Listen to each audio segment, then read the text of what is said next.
Assalamualaikum warahmatullahi wabarakatuh. Waalaikumsalam warahmatullahi wabarakatuh. Bismillahirrahmanirrahim. Alhamdulillahi rabbil alamin. Wassalatu wassalamu ala ashrafil anbiya'i wal mursalin, Sayyidina wa maulana Muhammadin wa ala alihi wa ashabihil mujahidin at-tahirin, amma ba'du. Saudara-saudara kaum muslimin seiman dan sekeyakinan yang berbahagia, pada suatu hari seketika sedang berkumpul dengan para sahabat, Rasulullah pernah memberikan peringatan. Beliau bersabda, yushiku an tada'a alaikumul umamu kama tada'al akalatu ala qas'atiha. Pada suatu saat nanti akan datang di tengah-tengah kamu, wahai umat Islam, di mana orang-orang lain di sekeliling kamu akan bersatu mengerubungi kamu seperti bersatunya orang-orang mengerubungi makanan di atas meja hidangan. Akan datang satu saat nanti di mana kondisimu dikepung sedemikian rupa, yang barat mau menerkam, yang timur mau menghantam, yang selatan mau menginjak-injak, yang utara pun akan menjelajah. Kondisimu seperti makanan di atas meja hidangan. Sebagian sahabat merasa heran dan terkejut, lalu mereka bertanya, amin qillati nahnu yawma izin ya Rasulullah. Apakah jumlah kami pada waktu itu sedikit ya Rasul? Kami sampai dikepung sedemikian rupa? Beliau menjawab, bal antum yawma izin katsir. Sama sekali tidak. Kamu tidak sedikit pada saat itu. Bahkan jumlahmu sangat banyak. Kamu adalah mayoritas. Walakinnakum ghusa'un ka ghusa'is sail. Tetapi keadaanmu saat itu persis seperti buih di lautan. Banyak tetapi centang perenang. Banyak tetapi tidak punya daya dan kekuatan. Banyak tapi dipermainkan gelombang lautan, dihempaskan ke tepian pantai tanpa punya makna dan arti. Kondisimu pada saat itu kuantitas yang tanpa kualitas, sehingga orang lain enak saja mengepung kamu. Akidahmu didangkalkan, dibanjiri dengan peradaban dan kebudayaan yang menjauhkan dari agama. Dari segi maksiat dan munkarat seluruhnya mengepung sampai kita melepaskan nilai-nilai Islam kita ini. Dan celakanya, sambung beliau, wal yanzi'anna fi qulubi aduwikumul mahabata minkum. Akan dicabut kehebatanmu di mata musuh-musuhmu. Sehingga pada saat seperti itu orang lain memandangmu umat Islam enteng saja, remeh saja, tidak ada apa-apanya. Sudahlah, pokoknya umat Islam sikat saja. Umat Islam enteng, umat Islam kecil, umat Islam tidak ada apa-apanya. Alangkah ironinya, alangkah menyedihkannya, memilukan dan sekaligus memalukan. Umat yang mayoritas ini dipermainkan oleh yang minoritas. Umat yang jumlahnya terbesar, terbanyak, bahkan konon menurut catatan sampai 90%, tapi dipermainkan oleh mereka kelompok-kelompok kecil ini. Wal yakzifanna fi qulubikumul wahn. Pada saat itu di hatimu dicampakkanlah penyakit wahan. Sahabat kemudian bertanya, wa mal wahnu ya Rasulullah? Apakah penyakit wahan itu ya Rasul? Beliau menjawab, hubbud dunya wa karahiyatul maut. Penyakit wahan itu tidak lain hubbud dunya wa karahiyatul maut. Terlalu cinta kepada dunia dan terlalu takut kepada mati. materialistis dan takut resiko. Dua penyakit inilah yang menyebabkan walaupun umat ini mayoritas, tapi dipermainkan oleh yang minoritas. Walaupun dia golongan terbesar, tapi nasibnya seperti makanan di atas meja makan. Dari segala macam penjuru mau menghantam dia. Saudara-saudara kaum muslimin yang berbahagia, ini merupakan analisa sosial bahwa pada suatu saat nanti akan terjadi di tengah-tengah umat di mana kita dihantam dan diserbu dari segala macam penjuru. Akidah didangkalkan, peradaban dan kebudayaan dirusak, makanan dan minuman diracuni, pakaian ditelanjangi dan lain sebagainya, sampai kita melepaskan nilai Islam yang kita cintai ini. Kondisi sosial ini satu saat akan datang kepada kita. Demikian analisa dan peringatan dari Rasulullah sallallahu alaihi wasallam. Marilah sekarang kita melihat, adalah benar bahwa di zaman sekarang kita insya Allah tidak akan mengalami perang Badar sehebat yang pernah dialami oleh Rasul dan para sahabatnya.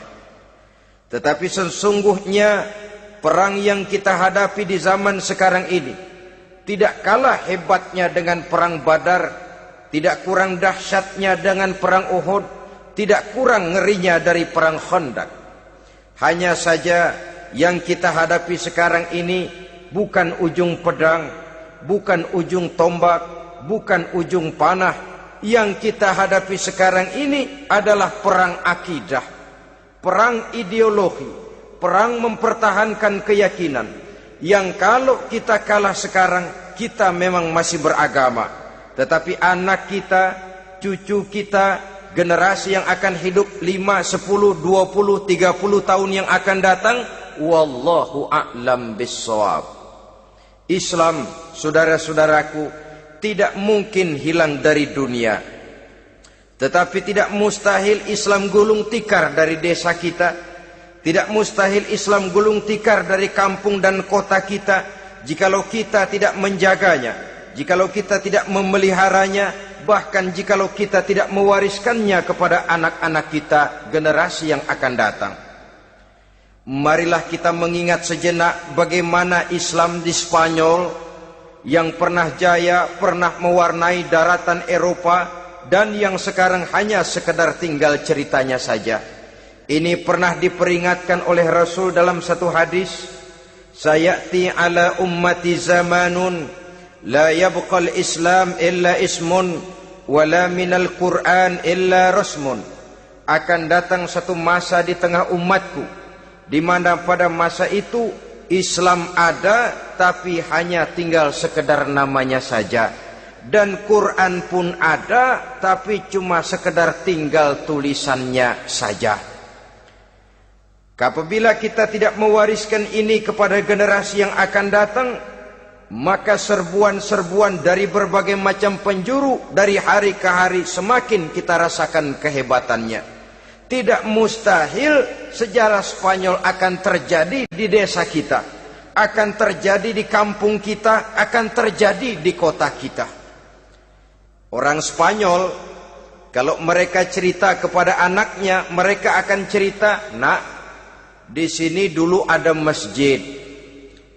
Kapan Pak? Dulu bener dah. Banyak orang Islam kalau hari Jumat pada sembahyang, kapan itu Pak? Dulu sekali.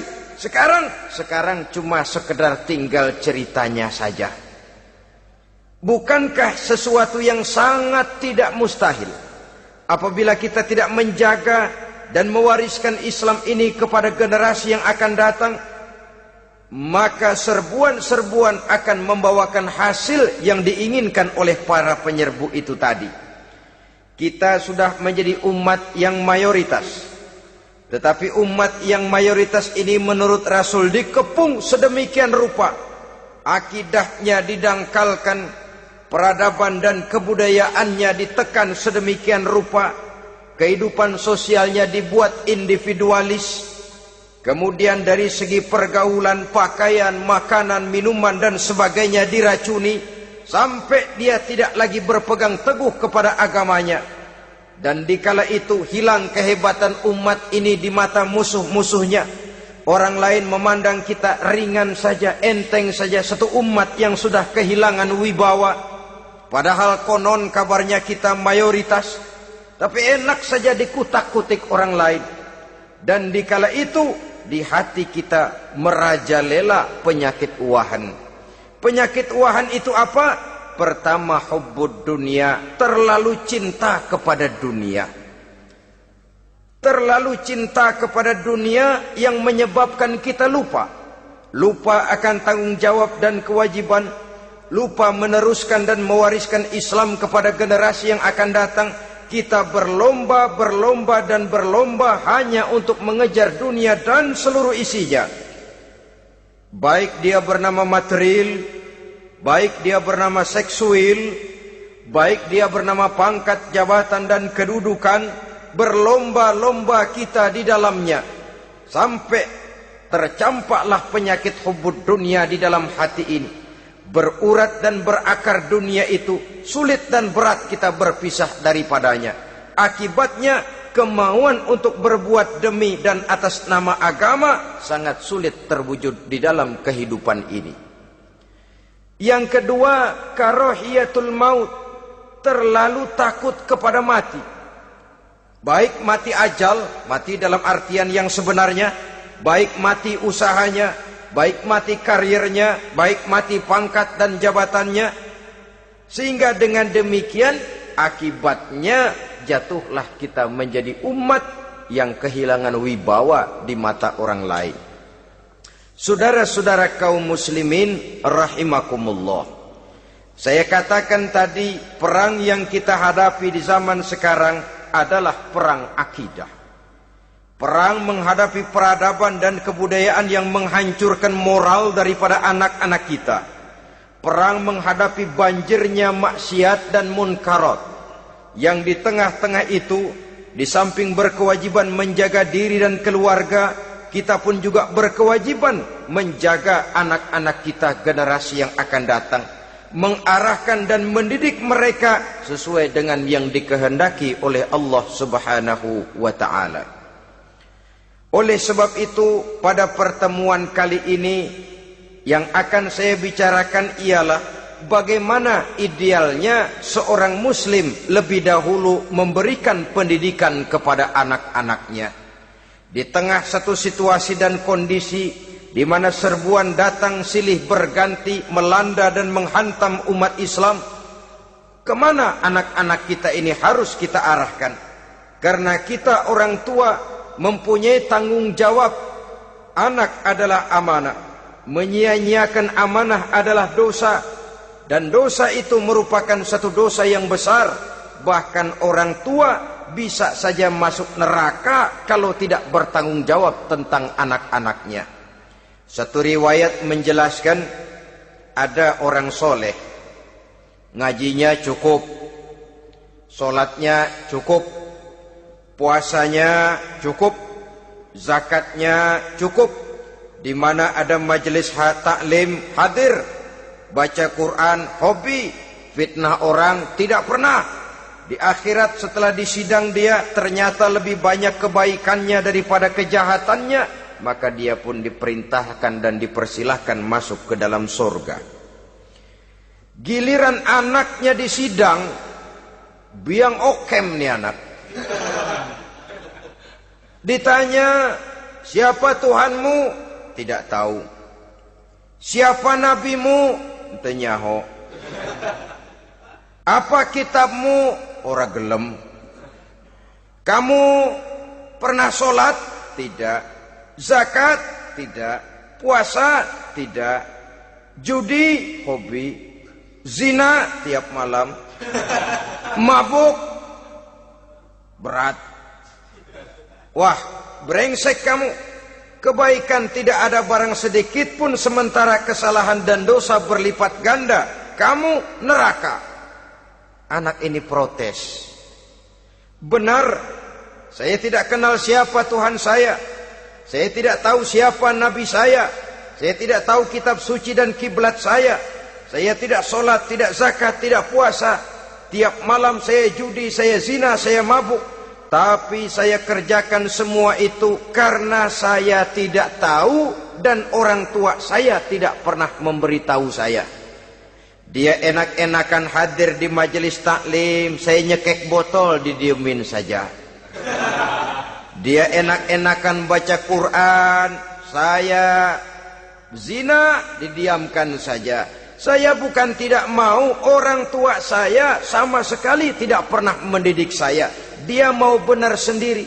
Maka kalau sekarang saya harus masuk ke dalam neraka, saya menuntut agar orang tua saya ikut sama-sama bergabung dengan saya ke dalam neraka. Gara-gara dia tuh saya jadi begini. Orang tuamu yang mana? Tuh, yang barusan mau ke surga. Ini orang tua yang sudah mau berangkat ke surga dipanggil. Sebentar dulu, Mas. Ini benar anak kamu? Iya, Pak. Waktu di dunia kamu tidak pernah ajarin dia ngaji? Sampai dia tidak kenal Tuhannya, tidak kenal nabinya, tidak kenal kiblat dan kitab sucinya? Iya, Pak. Dia tidak sholat, kamu diamkan saja. Dia tidak puasa, tidak zakat, kamu bersikap masa bodoh. Bahkan dia judi, dia zina, dia mabuk, kamu pun berdiam diri saja. Iya, Pak. Tahukah kamu bahwa anak ini adalah amanah? Menyia-nyiakan amanah artinya khianat, dan khianat adalah dosa yang sangat besar. Kamu tidak bertanggung jawab, maka kamu, anakmu gabung ke dalam neraka. Saudara-saudara kaum muslimin rahimakumullah, itu sebabnya Allah pesan benar-benar, ya ayyuhalladzina amanu qu anfusakum wa ahlikum nara. Hai orang-orang yang beriman, jaga dirimu dan keluargamu, istri, anak, orang-orang yang menjadi tanggung jawab dan kewajiban kita, jaga dan pelihara mereka dari api neraka. Saudara-saudara kaum muslimin, lalu kalau kita orang-orang tua yang hidup di zaman sekarang ini sudah sering beristighfar, mengurut dada, melihat situasi, membaca peta keadaan, konon tantangan yang akan dihadapi oleh anak-anak kita 15, 20, 25 tahun yang akan datang jauh lebih berat dari apa yang kita hadapi sekarang ini. Maka adalah wajar jika kita sebagai orang tua yang cinta kepada agama, cinta kepada anak-anak kita, berpikir untuk mewariskan nilai-nilai yang luhur ini kepada anak-anak kita generasi yang akan datang. Bagaimana pada mulanya kita harus mendidik mereka? Mari kita telusuri apa yang dicontohkan oleh Al-Quranul Karim. Orang-orang tua bijaksana yang diceritakan dalam Al-Quran, kalau sudah berpikir tentang anak-anaknya generasi yang akan datang, pendidikan pertama yang diberikan kepada anaknya ternyata adalah persoalan akidah. Nabi Ibrahim, pertanyaan yang paling merisaukan beliau buat anak cucunya ialah, ma ta'buduna min ba'di.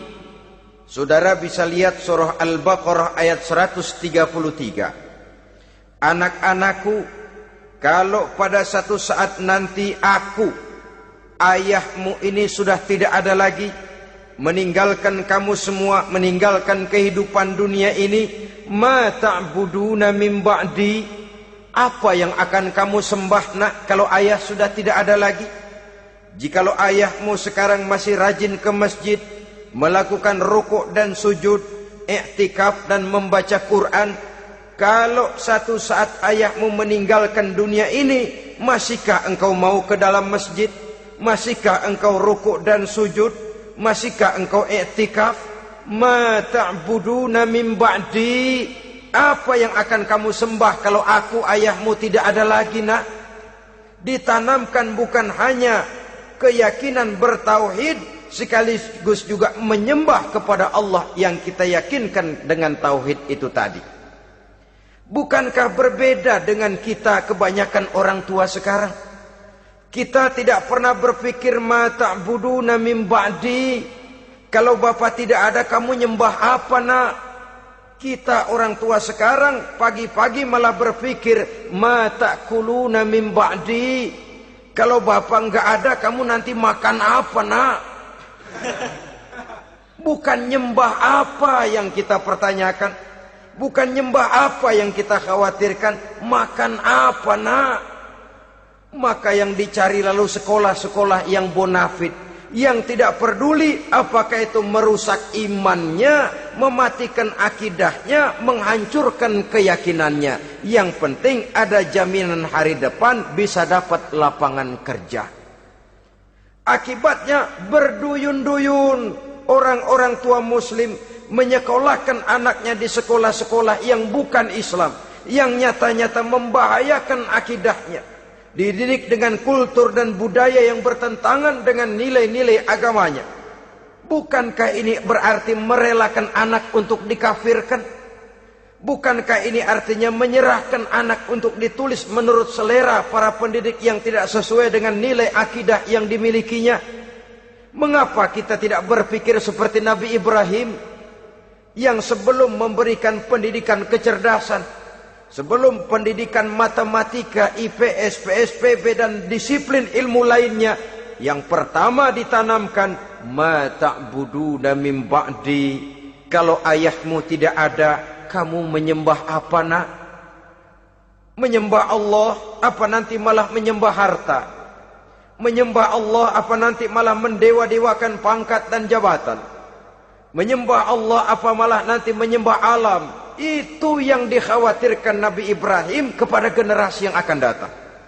Dan itu saudara-saudara yang seharusnya mengkhawatirkan kita kepada anak-anak kita, generasi yang akan datang.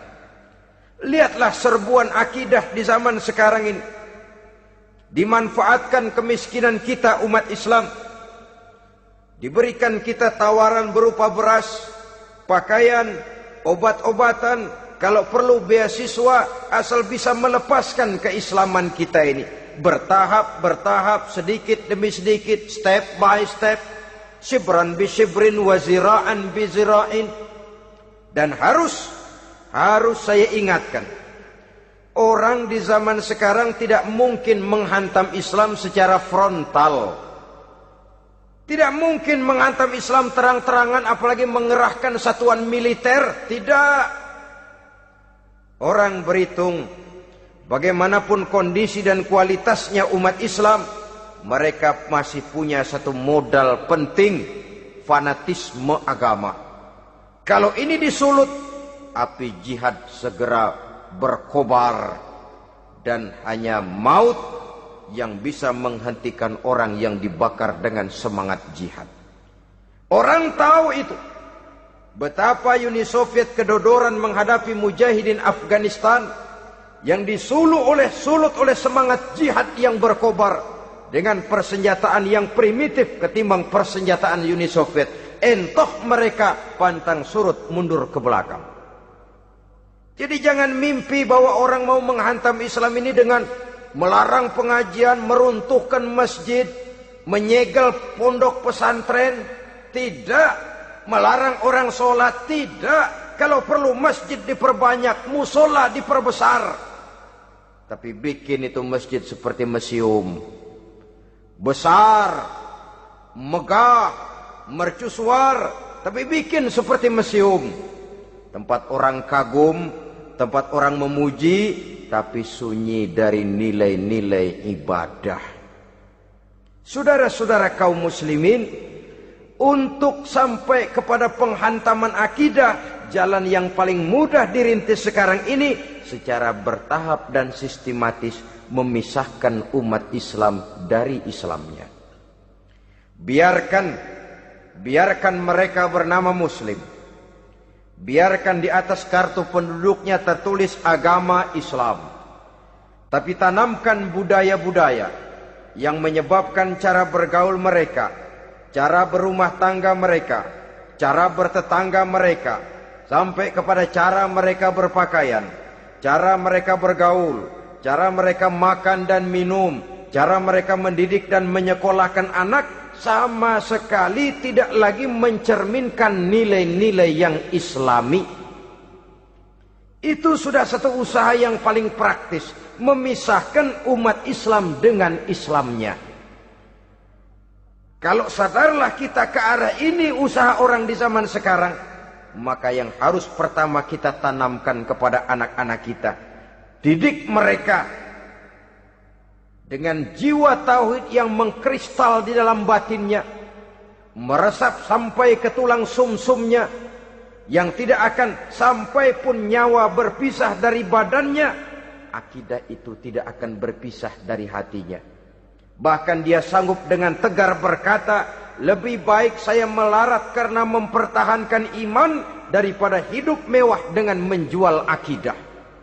Satu khittah, satu garis kehidupan yang perlu kita wariskan kepada anak-anak kita, generasi yang akan datang. Dahulu ada satu tradisi, saudara-saudara. Kalau anak gadis kita dilamar orang lalu bertanya, anakmu mau ngelamar gadis saya, apa sudah khotam Quran berapa kali? Apa sudah bisa baca kitab macam-macam dan lain sebagainya? Sehingga lahirlah satu kebanggaan. Apapun motifnya, tapi pertanyaan semacam ini zaman sekarang sudah langka. Paling-paling yang ditanya kalau anaknya dilamar orang, anakmu kerja di mana? Gajinya sebulan berapa? Kendaraannya bebek apa soang? Apa-apa?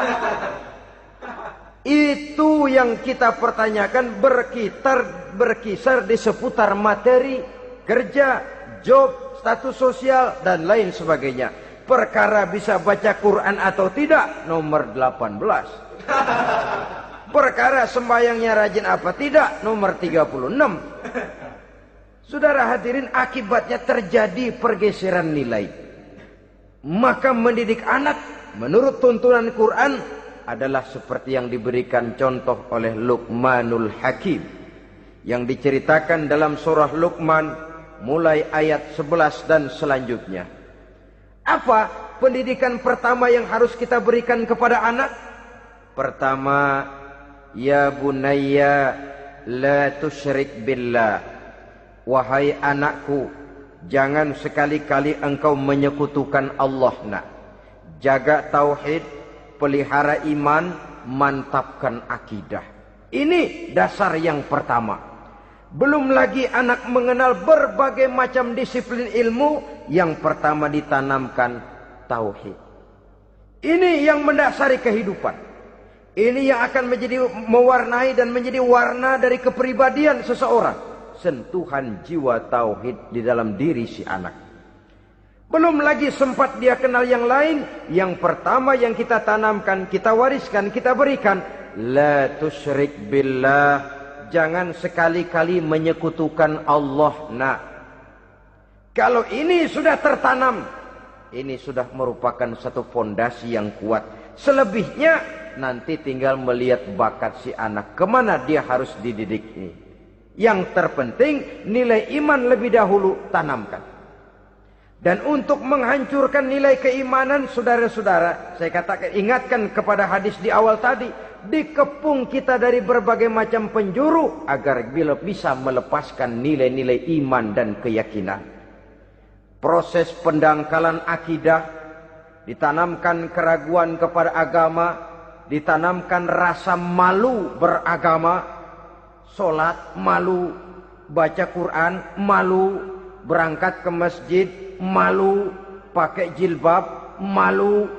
Ditanamkan rasa malu beragama, sehingga bertahap sedikit demi sedikit kita mulai berpisah dengan kehidupan beragama.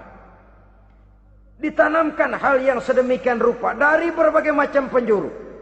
Dihantam akidah, akidah kuat, dihantam dari segi peradaban dan kebudayaan. Diperbanyaklah peradaban dan kebudayaan yang bukan mendekatkan kita dengan agama, malah mendekatkan kita dengan neraka. Menjauhkan kita dari agama, menjauhkan kita dari nilai-nilai luhur yang diwariskan oleh orang-orang tua kita terdahulu. Adalah kewajiban kita yang pertama, mendidik anak, menanamkan roh, jiwa dan semangat tauhid di dalam diri mereka. Saudara-saudara kaum muslimin rahimakumullah, kenapa kita lebih dahulukan menanamkan jiwa, roh dan semangat tauhid ini kepada anak-anak kita? Pertama, kita tidak hanya ingin sekedar mempunyai anak yang pintar, tetapi lebih daripada itu kita pun ingin mempunyai anak yang benar. Segala macam disiplin ilmu, segala macam bentuk penalaran ilmiah dan pengisian intelektualitas manusia mungkin di satu sisi akan membuat dia pintar, tapi di sisi lain belum tentu akan membuat dia benar. Nabi pernah memberikan peringatan, man izdada ilman walam yazdad huda lam yazdad minallahi illa bu'da. Orang yang hanya bertambah ilmu pengetahuannya tapi tidak bertambah hidayah dari Allah, tidak makin mantap keimanannya, maka seluruh nilai-nilai ilmunya hanya akan menjauhkan dia dari Allah Subhanahu wa taala. Dan adalah lebih merupakan azab daripada nikmat kalau kita diberikan ilmu pengetahuan yang hanya akan menyebabkan kita semakin jauh dari Allah Subhanahu wa taala.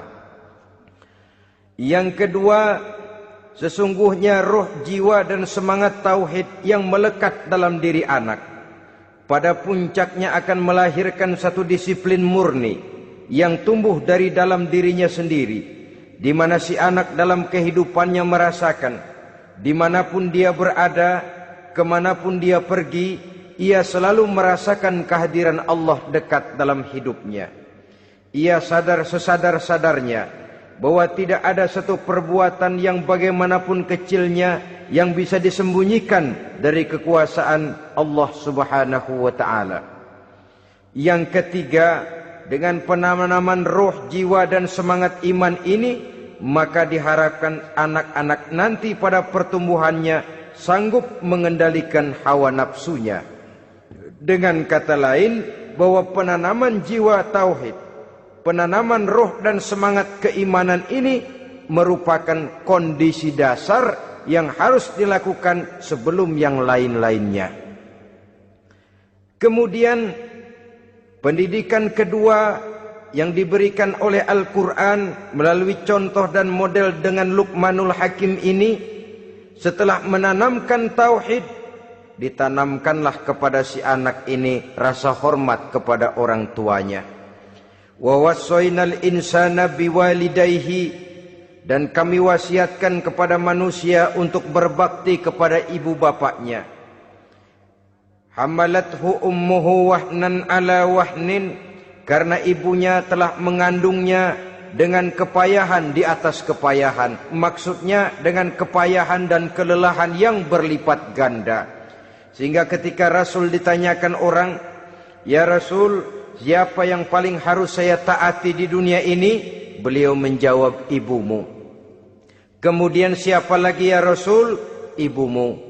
Setelah itu, "Siapa lagi ya Rasul?" "Ibumu." Dan kemudian, "Siapa ya Rasul?" "Bapakmu." Ibu, ibu, ibu, bapak.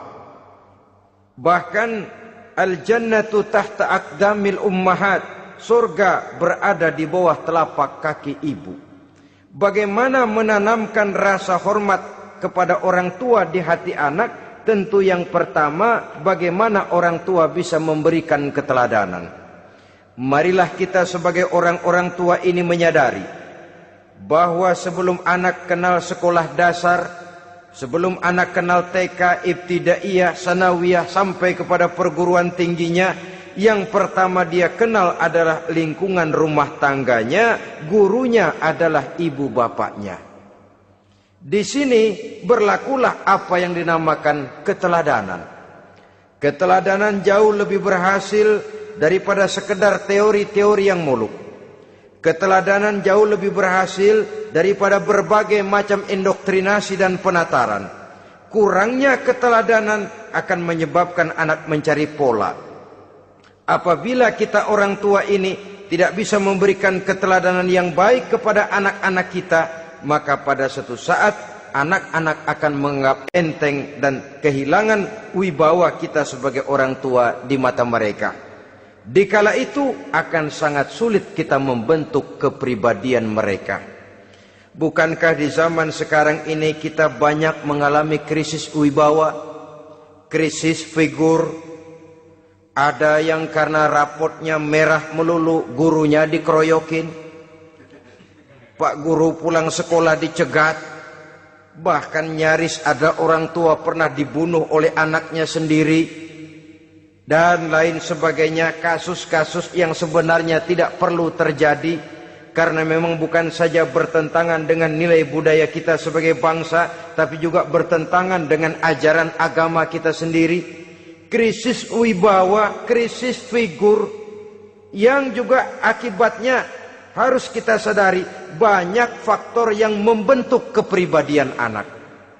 Pergaulannya, yang dibacanya, yang ditontonnya, yang disaksikannya di dalam kehidupan. Benar kita menyekolahkan mereka, tapi berapa jam mereka di sekolah? 6 jam, 7 jam paling lama. Sedangkan mereka hidup 1 hari 1 malam 24 jam. Kalau cuma 7 jam di sekolah, ini berarti lebih banyak dia di luar sekolah. Dan di luar sekolah itu artinya ya rumah tangganya, ya temannya, ya lingkungan di mana dia tinggal, yang seluruhnya sangat besar pengaruhnya dalam ikut membentuk kepribadian anak-anak kita. Saya katakan tadi, di samping kita menghadapi perang akidah, kita pun berhadapan di dalam perang menghadapi peradaban dan kebudayaan yang bukan saja menjauhkan kita dari agama, tetapi sanggup menghancurkan moral daripada anak-anak kita. Secara pribadi, saudara-saudara, saya iri, saya kagum misalnya dengan kemajuan yang diperoleh oleh negara tetangga kita, Jepang misalnya. Padahal tahun 45 ia pun hancur lebur oleh meledaknya atom di Hiroshima dan Nagasaki.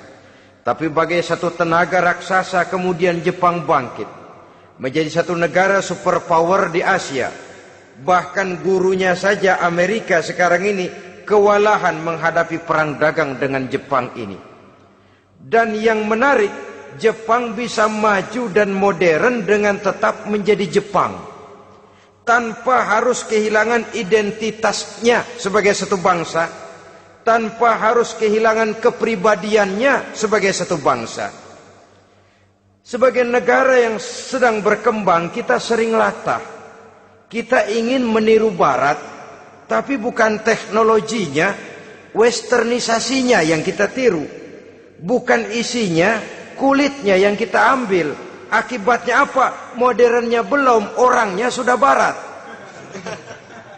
Bergaulnya sudah cara Barat, berumah tangganya sudah cara Barat, berpakaiannya sudah cara Barat, mendidik anaknya sudah cara Barat. Di mana ketemu orang tua cukup hello daddy. Kulitnya kita ambil, sementara isinya kita campakkan.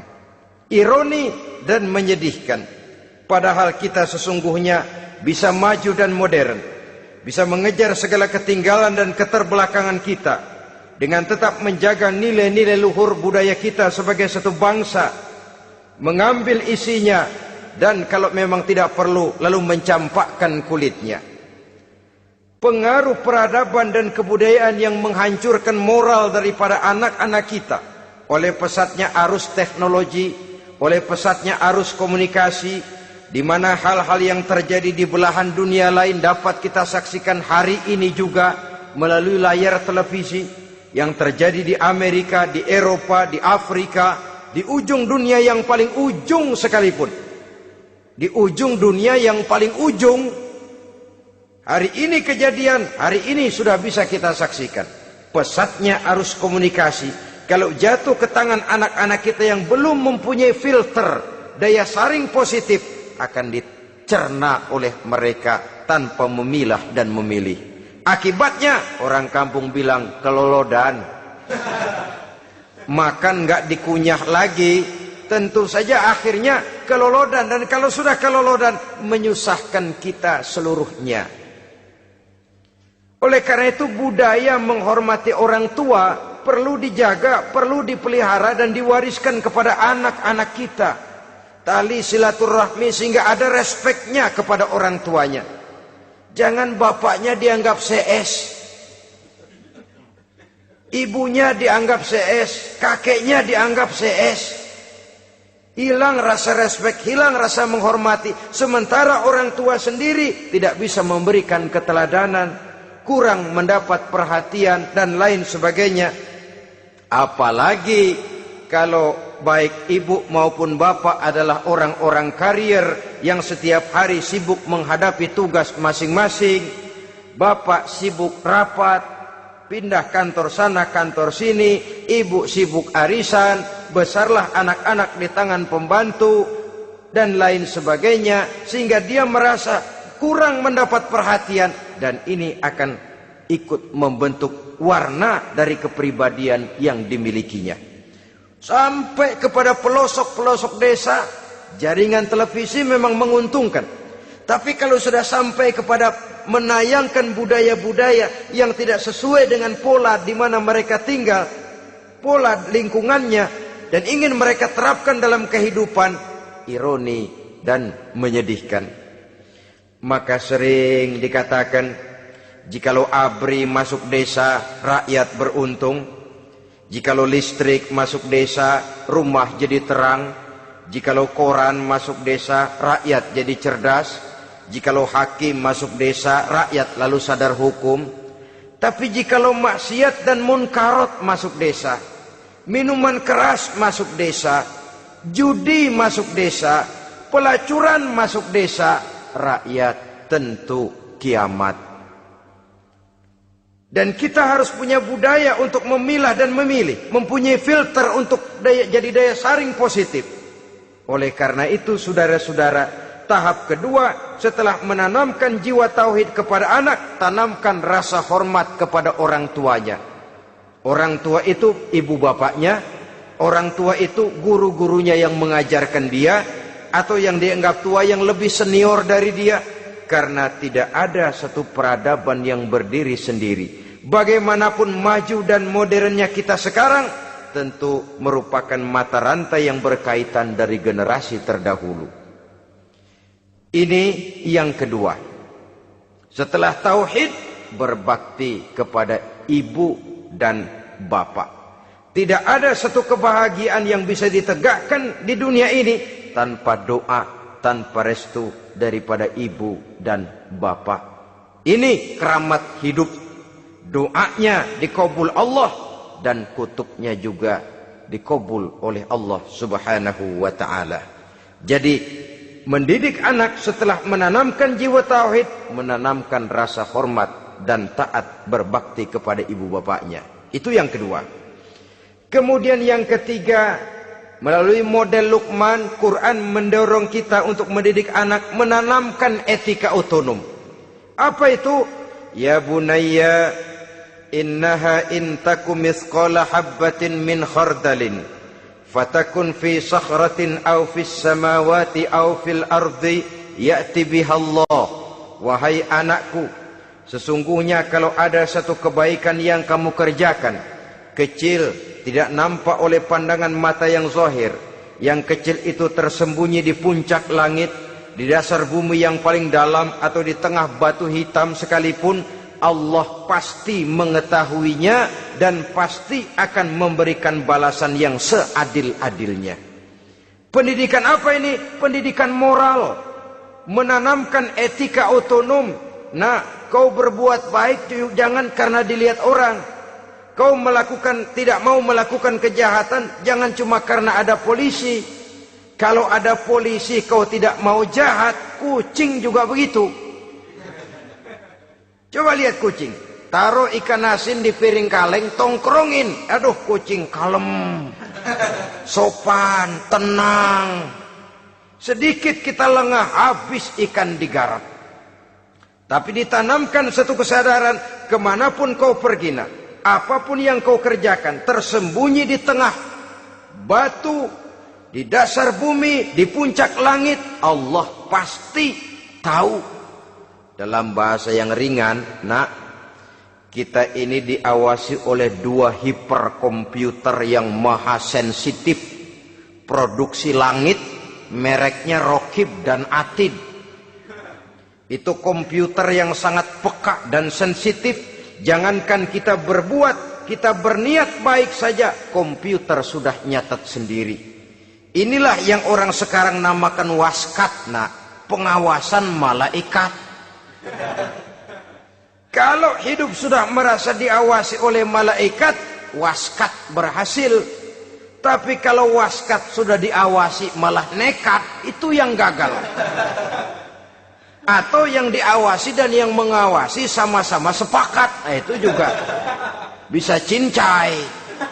Saudara-saudara kaum muslimin rahimakumullah. Waskat dalam pengertian kita muslim, bagaimana hidup ini merasakan diawasi oleh malaikat. Intelektualitas yang tinggi sekalipun, IQ yang nilainya plus sekalipun, disiplin ilmu yang bagaimanapun banyak yang memenuhi benak kita, tanpa diiringi oleh etika otonom, orang sering mencari celah dan kesempatan. Mencari celah dan kesempatan. Tapi kalau sudah merasa, kemanapun saya pergi, dimanapun saya berada, kebaikan bagaimanapun sekecilnya saya lakukan, toh Allah pasti akan memberikan balasan. In khairan fa khairun, wa in syarran fa syarrun. Jikalau baik, baik balasan yang kita terima. Jikalau jahat, jahat kejahatan yang kita terima. Kalau sudah ke arah ini kita berpikir, maka sesungguhnya kalau kita berbuat baik kepada orang lain, hakikatnya kita sudah berbuat baik kepada diri kita sendiri. Lalu tidak ada merasa rugi berbuat baik kepada orang. Karena manakala dia melakukan kebaikan kepada orang lain, artinya dia sudah berbuat baik untuk dirinya sendiri. Jadi setelah tauhid, kemudian berbakti kepada ibu bapak, yang ketiga baru pendidikan tentang akhlak, tentang moral. Pola ini yang sering terlupakan oleh kita, bahwa bagi kita itu pendidikan tidak lain upaya mencerdaskan otak anak. Jangan sampai sebab ini kelihatannya pembangunan makin maju, persaingan hidup makin tajam, tensi ekonomi semakin tinggi, sementara jumlah tenaga kerja dengan lapangan kerja yang tersedia jauh dari mencukupi. Jikalau tidak membekali anak dengan pendidikan yang menunjang lapangan pekerjaan, orang tua khawatir, takut sekali anaknya jadi gelandangan. Dikhawatirkannya kehidupan dunia ini, sementara dia lupa kalau anaknya bisa jadi gelandangan di akhirat.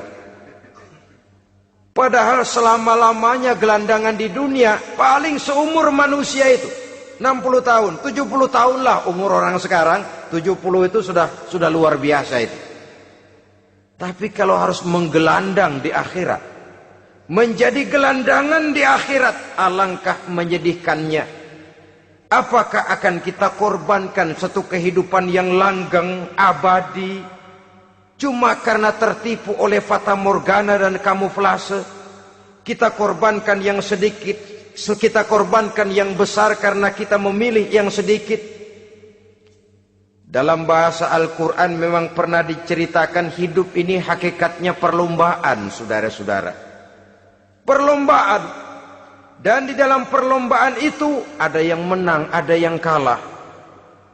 Al-Quran lalu memberikan peringatan, Alhaakumut takatsur, kamu telah lalai karena berlomba-lomba memperbanyak harta, mempertinggi pangkat dan kedudukan, hatta zurtumul maqabir, sampai kamu akan masuk ke liang kubur baru sadar.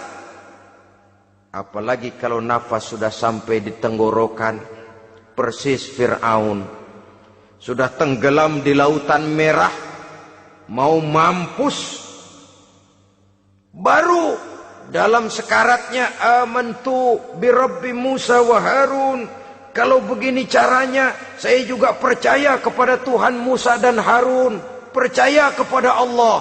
Sudah mau mati, baru amantu bi Rabbi Musa, kami percaya kepada Tuhan Nabi Musa, kata Fir'aun. Malaikat maut kesel benar, dilelepin terus di laut.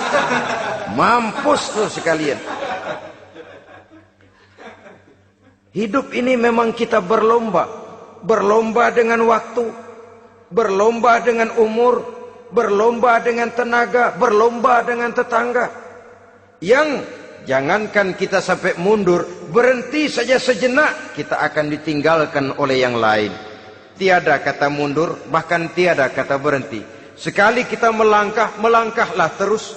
Tapi berlombalah seperti yang dikehendaki Quran. Fastabiqul khairat. Berlomba-lombalah di dalam kebajikan.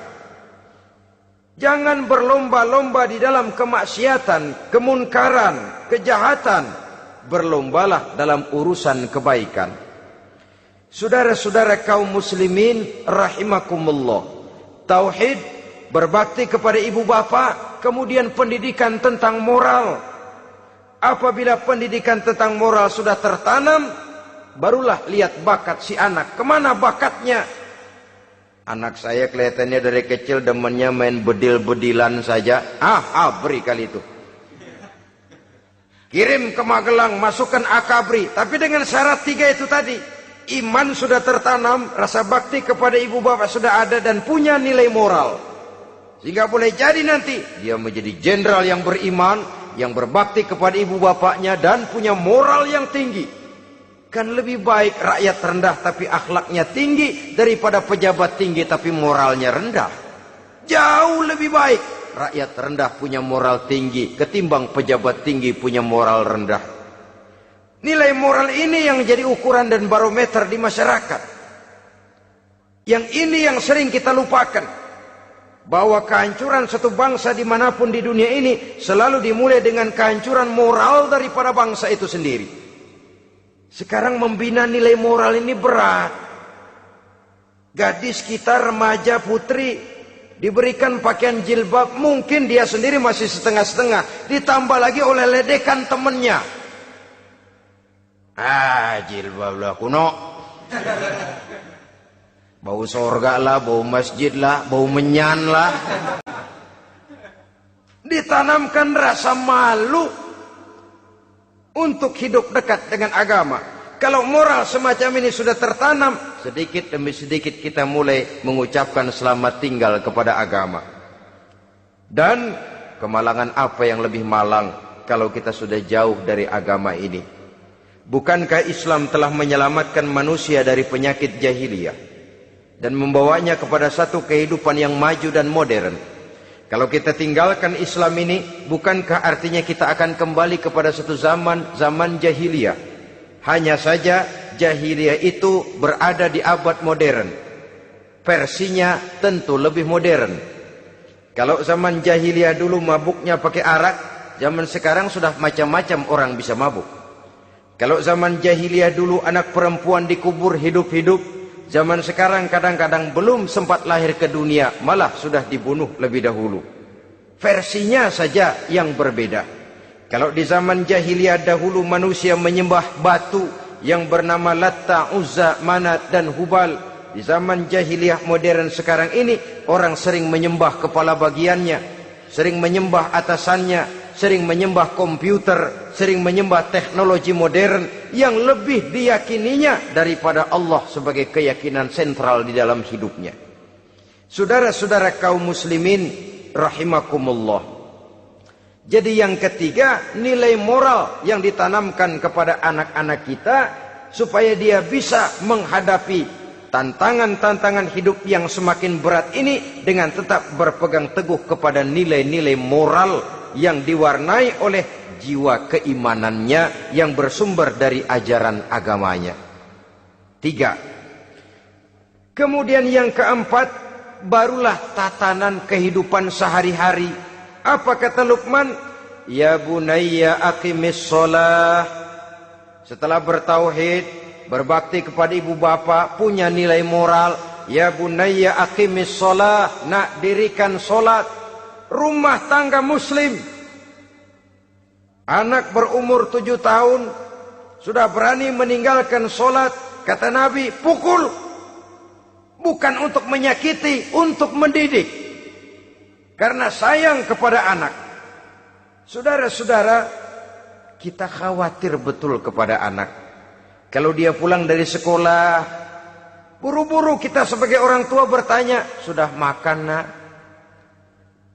Sudah istirahat nak?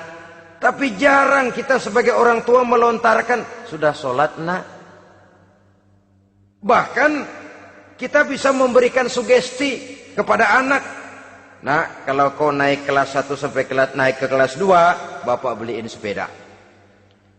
Tamat SD nak, motor. Tamat SMP nak, ke Bali kita. Tamat SMA nak, Singapura. Saudara-saudara, tapi kalau untuk urusan sholat misalnya, kita tidak pernah memberikan sugesti kepada anak-anak kita. Nah, kalau kau hafal Fatihah lengkap dengan artinya, bapak beliin sepatu. Nah, kalau kau bisa sholat dengan baik, cukup syarat rukunnya, bapak beliin sepeda. Ada rangsangan, ada sugesti yang membuat anak lebih tergerak untuk hidup dalam suasana keagamaan. Ya bunayya aqimis sholat, nak dirikan sholat. Sebab ini sandaran vertikal yang paling langsung antara manusia dengan Tuhannya. Menyadari bahwa sepanjang yang bisa dilakukan oleh manusia hanyalah berusaha, dan kepastian sepenuhnya ada di tangan Allah. Dengan sholat kepribadianmu diperteguh, dengan sholat sandaran vertikalmu kepada Allah diperkuat. Dan pada waktunya nanti Al-Quran memberikan bimbingan, hendaklah minta tolong kepada Allah dengan sabar dan tetap mendirikan sholat.